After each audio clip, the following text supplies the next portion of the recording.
What's going on with you goofy people? How's everybody doing?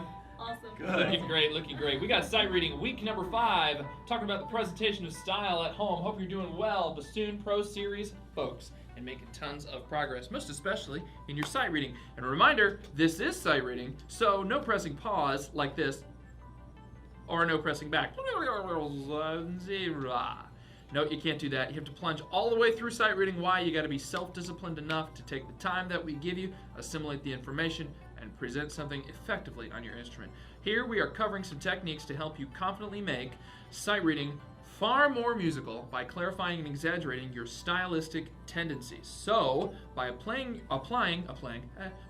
your great fundamentals, you're going to be able to convey tons of styles with greater ease, and that is our goal for you. We got a little warm up here for you. Quick baby little warm up. Turn on your eyes, turn on your ears and brain right now.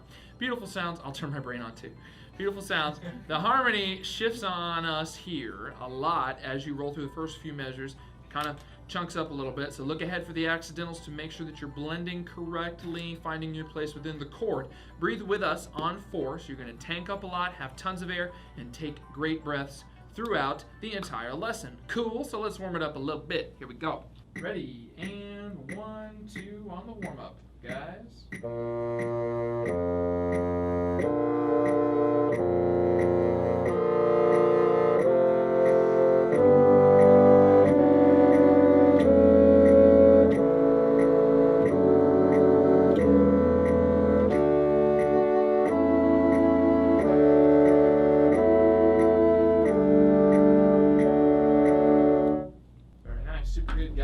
Great job blending. Great job finding their spot inside of each chord, even as the harmony goes crazy, crazy, right? All right, I'm going to tell you who we got, but you know, you've seen them tons of times before. All the way over here, we got Devin Pace, wave high, and we got Kelsey Rollings, Kiss the K-Row right there. We got Rich Davison right here. How are you doing, sir? Great. Doing well. And on the end, the king, the emperor of all bassoon ever. This is Ted Schissel, the man, the myth, the legend. Right there. Hanging for you one time in ensemble. So now we got section 2, exercise A. This is the Prez of style. That's not the president of style, because that's me. Yeah, anyway.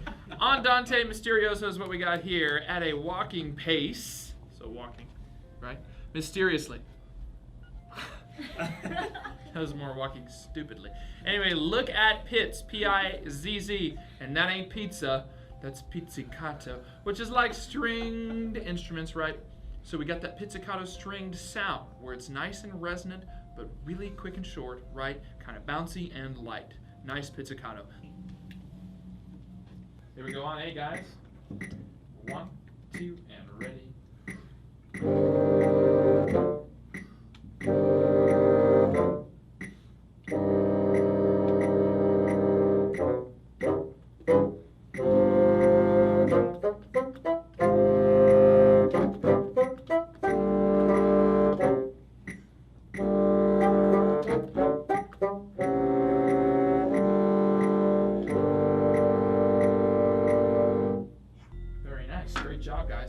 Good job on the style, and that's what we're working on, right, is making sure that all of the style markings are executed and that we understand what's going on so that we can convey musically exactly what's supposed to be conveyed, right, in terms of phrasing and the kind of statement we're trying to make.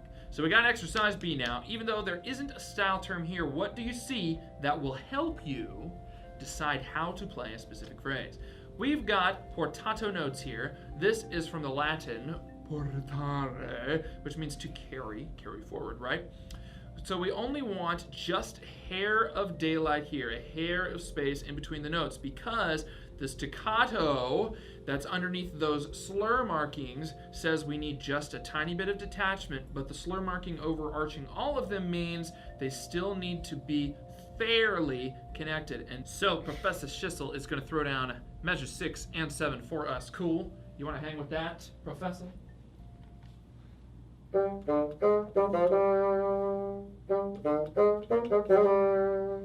nice. And you hear the daylight in between them, but they are not quite staccato, so they're not super detached, just a hair of space. We love that. Hey, be careful as well. You got no crescendo after the forte piano at the end. Sometimes we play forte pianos, we think, oh, since we go so far away, we must have to come back up instantly.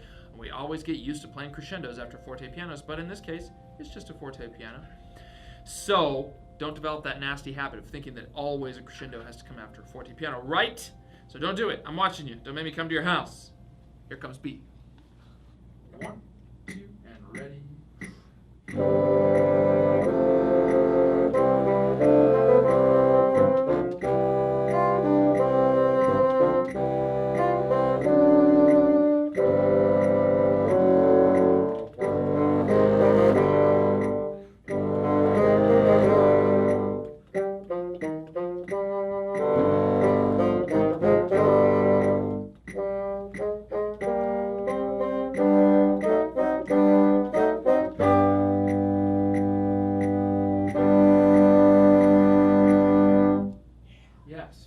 Great job on the style. How'd you do on those portatos? Did you put enough space, but not too much so that it's staccato?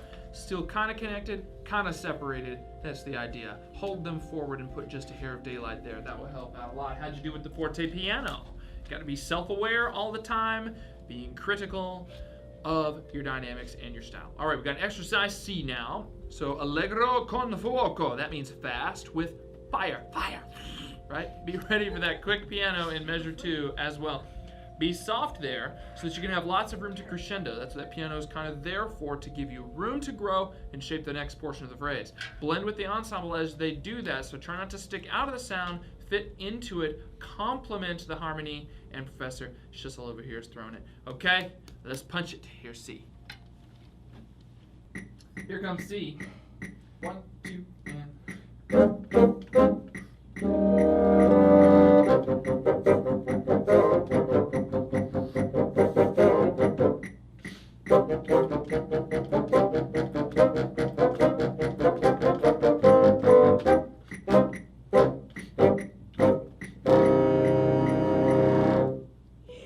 Very nice. Great job, guys. Super cool on the style. Check out those accent staccatos. How'd you do with those? Did you place all those in the exact right spot? Because they are way cool and way fun. Yeah. And also, I am seeing some cool little dynamic changes there. How did you do with the piano that suddenly comes out of nowhere and then crescendoing using your air all the way to the forte? Did you do that really well? The style of the piece comes from articulation primarily, but also with the dynamics and its contrast. Okay, we got exercise D now. That's appassionato, which means very passionately, right? Use a very nice legato tongue here, a nice da tongue. Are you looking at your roadmap too, right? From sight reading 1, you're thinking about all the stuff that you see that's important, okay?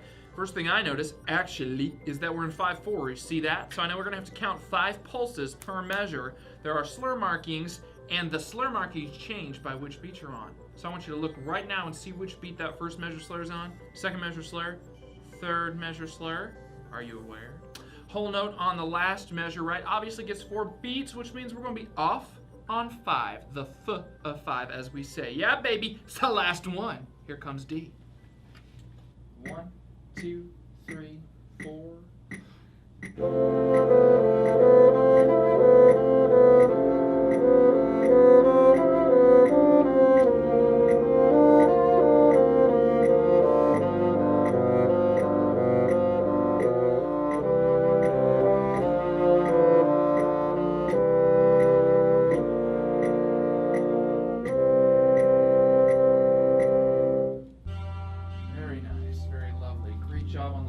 Professor, how'd you do with that? Hope you did a great job in shaping that phrase. Very little lovely piece. You can have phrases that are by themselves gorgeous little pieces of music, and you have to make sure that no matter how small the musical fragment is, that you give it style, contrast, dynamics, through contrast, right? All those things, very, very important. Thanks for coming to hang. We'll see you real soon. Do the right arm. Next week, 6. Here we go. Woo!